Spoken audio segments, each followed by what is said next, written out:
Hey everyone. After the last couple of episodes, I was kind of thinking this next one might be kind of a short one because I wouldn't have all that much to say about The Master's Last Stand. But then I watched it and I was like, oh yeah, I remember. I have a ton I want to say about this. So, first up out of the way, the summary. We have, let's see.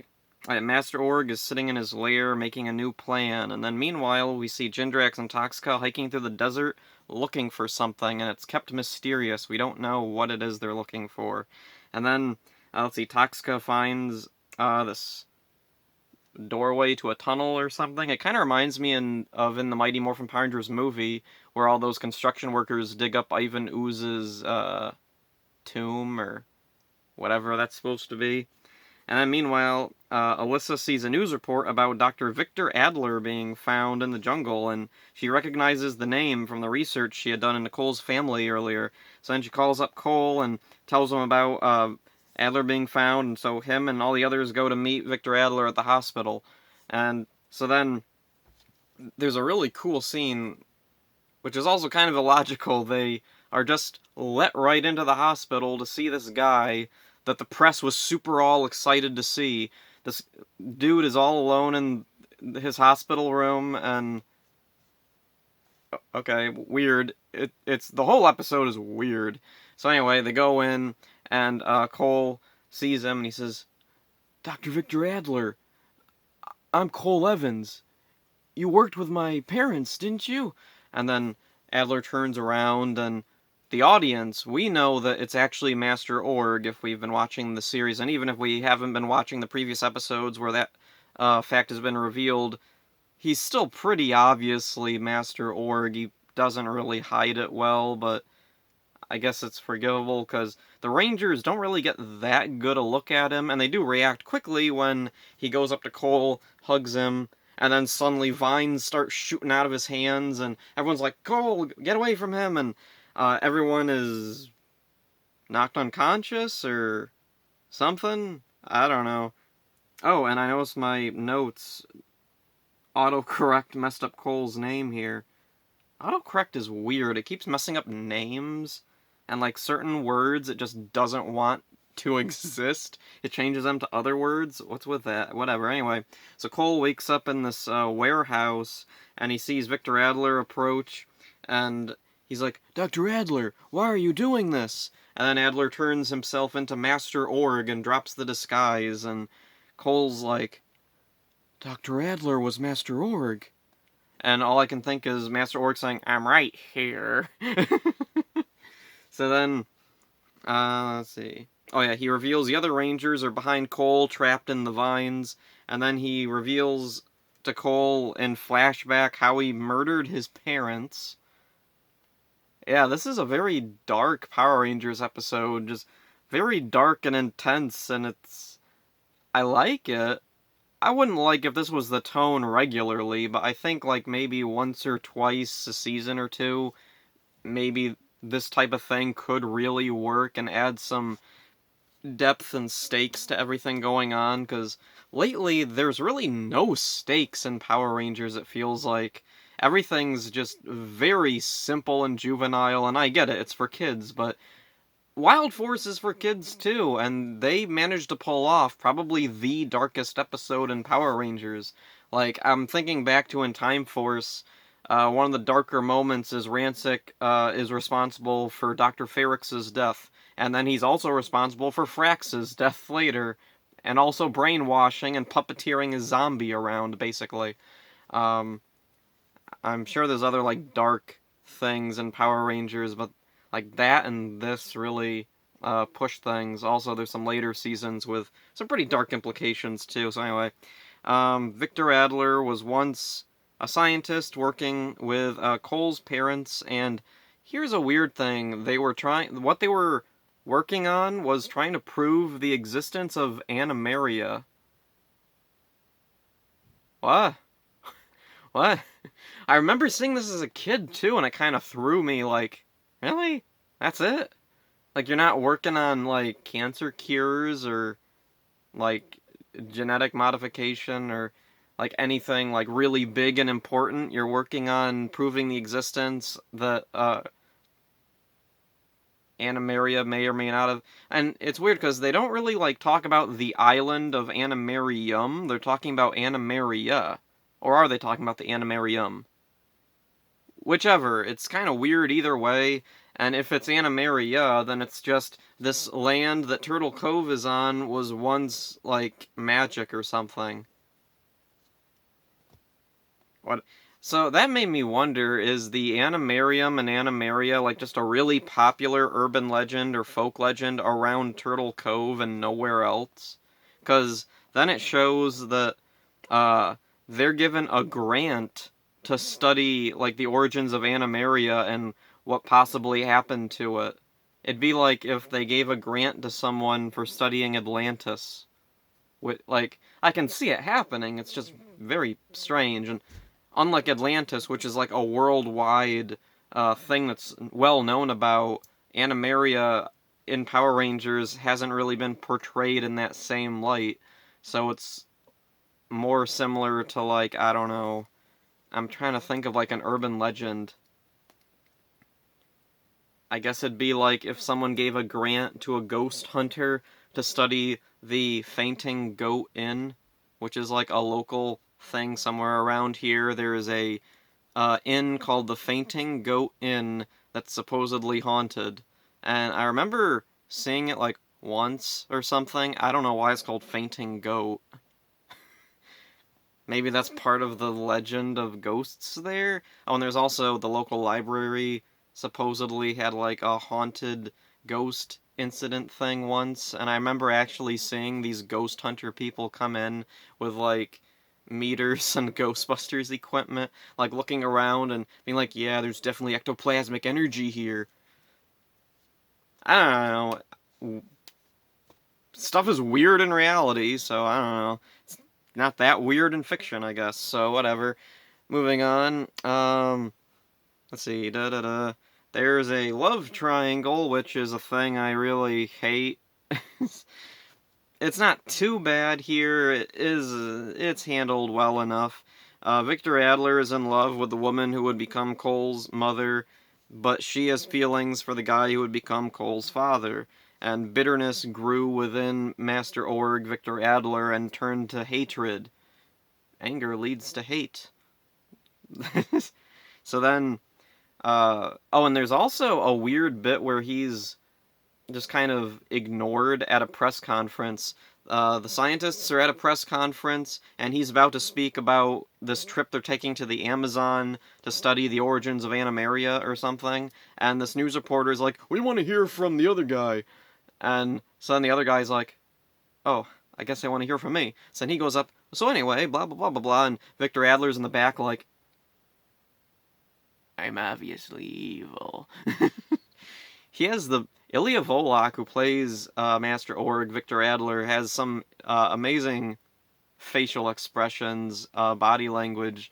He's a really good actor. I've seen him in like a few other things. Like I think it was like there was some gangster movie or something I saw a clip of. He played like a bodyguard for somebody or something. I can't remember now what it was. He's a big guy. He works for like playing a bodyguard. So anyway, uh, they take their trip to the Amazon and they find this mysterious white ooze with seeds with little living vines swinging out of it. And they're like, "Whoa, what is it?" And Victor Adler comes over. He's like, "It's the remnants of Master Org. You get away. I'll try to destroy it." And so then he like uh, takes it in a petri dish, and then he eats the seeds, which turns him, or well, it gives him the powers of Master Org, and he shoots the vines out of his hand, kills Cole's mother and father. He was. I'm trying to remember if they actually show him going back to kill Cole here, or if that's in a future episode, or if it's in one that we've already seen.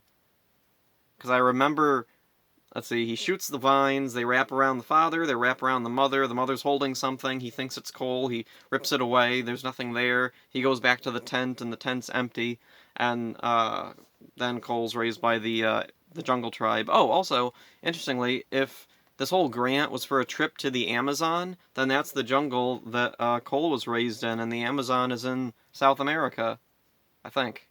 Pretty sure Amazon is South America, right? I don't know. I'm not good with geography.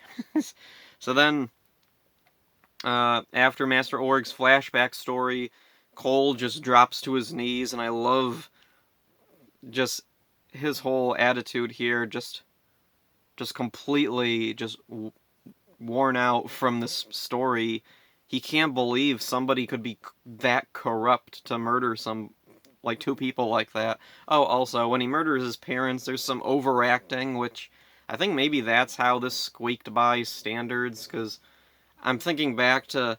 Oh, and even in this episode, I don't think they're allowed to say death. So they never once say death.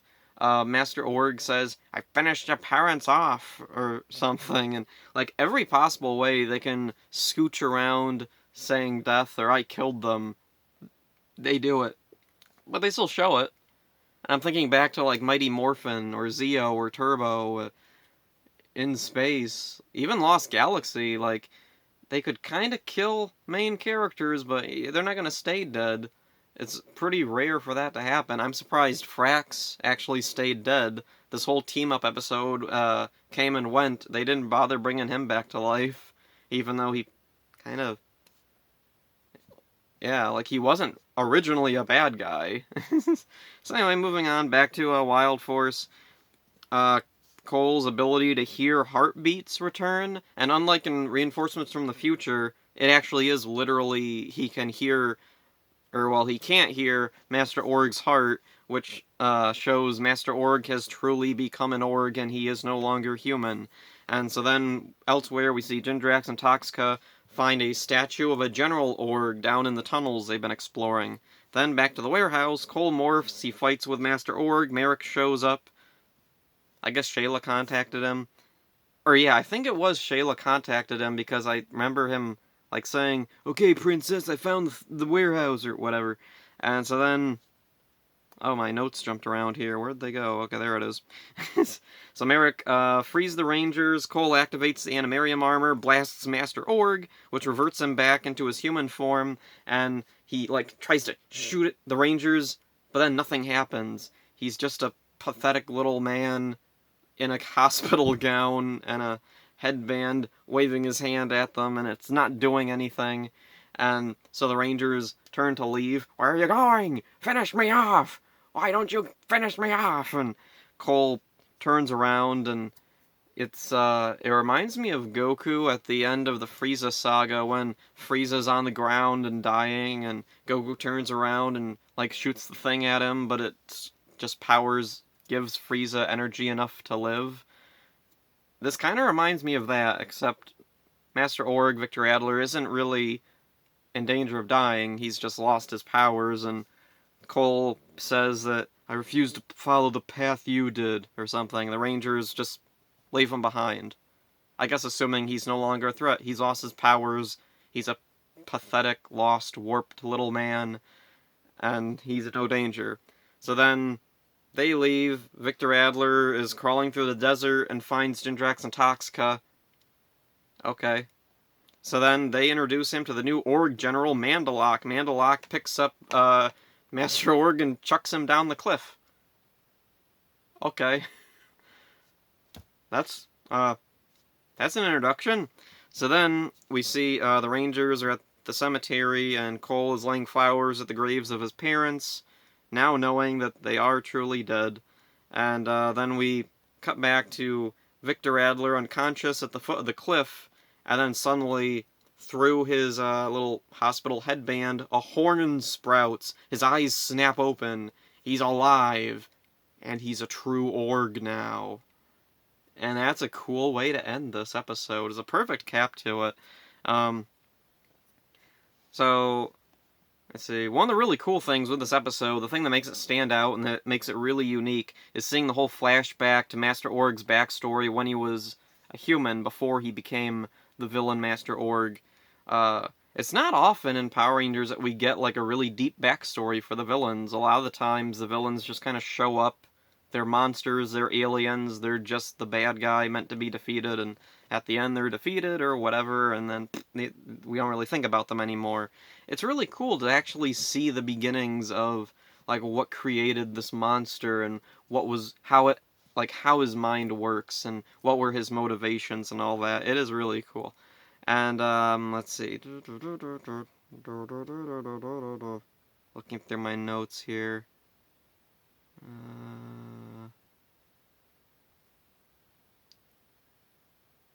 Oh yeah, one of the weird things I never really thought about before in this episode. Master Org is driven by bitterness from being like neglected and disregarded from when he was a scientist. At that press conference, he's ignored in favor of the other people. The girl he liked uh, didn't really return his feelings, and she liked another guy, and he felt betrayed by that. And it's kind of weird because now, in the present, when he's being found, he's enormously popular. There's a bunch of press crowding around the ambulance bringing him to the hospital. There's a bunch of press outside the hospital waiting for him and wanting to talk to him. He's on the news. They know his name. They know like who he was and what he did and that he disappeared in the jungle, and so everybody wants to talk to him. Everyone is interested in what he has to say, but he completely ignores that because he's completely consumed by hate now and just wants to kill everything. Especially Cole, because Cole is a reminder of when he was human and he wants to completely erase when he was human. It's an interesting element that I never really considered before, but it is a neat little extra bit of depth for this episode. And let's see, Jindrax and Toxica searching for something mysterious turns out to be the Org General Mandalok. One of the cool things with Mandalok that's unique and different is he has, or they, whatever, has two mouths. There's a mouth on its head, mouth in its chest. One mouth has a female voice, the other has a male voice. And I think the male voice is that one monster from Lost Galaxy, from Protect the Quasar Saber, who says, "Probably just a bird, but you can never be too careful." Was it? Was that the same guy? I think it might have been. Oh, and the female voice is Barbara Goodson, and it does kind of sound like Rita once in a while, which is kind of cool. Um, from what I remember, I don't think the female voice comes back often, so I usually just think Mandalok is a guy. Oh yeah, and then there was a really funny thing. I was trying to think of more stuff to write about here, and I went to Ranger Wiki because usually if I can't think of anything to write about, I'll go to Ranger Wiki, look through the trivia and errors, see if there's anything interesting brought up there. And in the trivia, it says when Master Org is thrown off the cliff by Mandalok, he screams and it sounds like the Goofy yell from Disney cartoons, the gwahoo noise. And I was like, did it? So I went back and I watched that scene. No, it doesn't. It just sounds like he's yelling. Ah, ah, ah, ah. It doesn't sound like the Goofy yell. So this is another instance of people adding nonsense to Ranger Wiki, I guess. One of the cool things with this, Master Org's in a hospital gown for a lot of the episode, and that's a different look. It made me think about like the designs of the different villains. We usually have such intricately designed villains. The main villains especially, there's always like so much detail and thought in them. Even if the character themselves doesn't have a whole lot going on, like Mordecai and Mystic Force. He's one of the most fascinating looking villains, with zero going on personality-wise or backstory-wise or anything like that.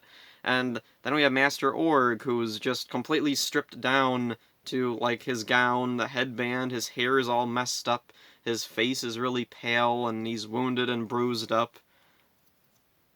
I don't know. I don't really know what I want to say about it either. It's just really cool to see a villain like that. It kind of symbolizes like he's in a moment of desperation. This is his like last idea that he has to come out looking so weak like this. It's really interesting. Um, oh yeah, one of the other interesting things with this, the lighting and most of the stuff in the warehouse has this kind of eerie blue to it that makes it look like a horror movie. And the way that Ilya Volok plays Master Org here when he's human, when he's not Master Org and he's just Victor Adler in the hospital gown, the way he moves, the way he talks reminds me a lot of a villain from an old Hellraiser movie. Like, he'd fit right in with, like, he could talk to Pinhead and all the Cenobites, and yeah, they'd probably just see him as normal. Oh, my notes jumped again. That's weird. Where am I? Okay, there it is. So yeah, that's it for this one. Turns out I had a lot to say about this one. I wasn't thinking I would. So, don't know what else to say, so guess that's it. See ya.